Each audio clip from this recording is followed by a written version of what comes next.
মাশাল্লাহ, গোবর মাটি দেওয়ার পরে গাছ মাচা উপরে উঠে গেছে। এই তো গাছের আগা। আজকে 1G কাটিং করব গাছে। আজকে গাছে 1G কাটিং করব এটা।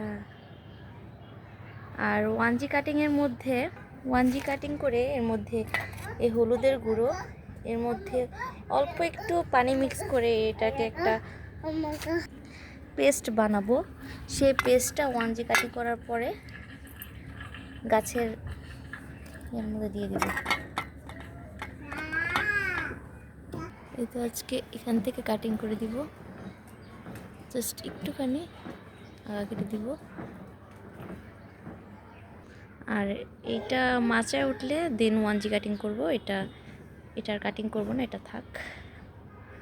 এটারও কাটিং করে দিব, এই গাছটার এটাও কাটিং করে দিব। এখান থেকে জাস্ট একটুখানি আগা কেটে দিব।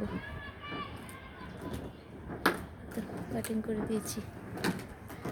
এখন এই হলুদের পেস্টটা এই কাটিং যে করেছি এখানটায় লাগিয়ে দিব, যেন কোনো পচন না ধরে বা ছত্রাকের আক্রমণ না হয়। সেমভাবে আরেকটা গাছের এখানে দিয়ে দিলাম, তাহলে এখান থেকে আর কোনো রোগ বালাই হবে না।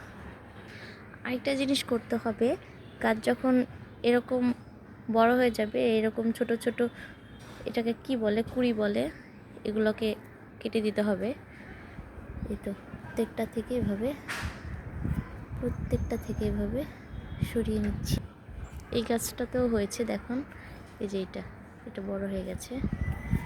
এই যে এটা কাটিং করে দিচ্ছি। তো এই আগাটা, এই যে এখানে আরও ছোট ছোট হচ্ছে, এগুলো ভেঙে দিব, তাহলে আর এখান থেকে কোনো কিছু হবে না। তো এখানে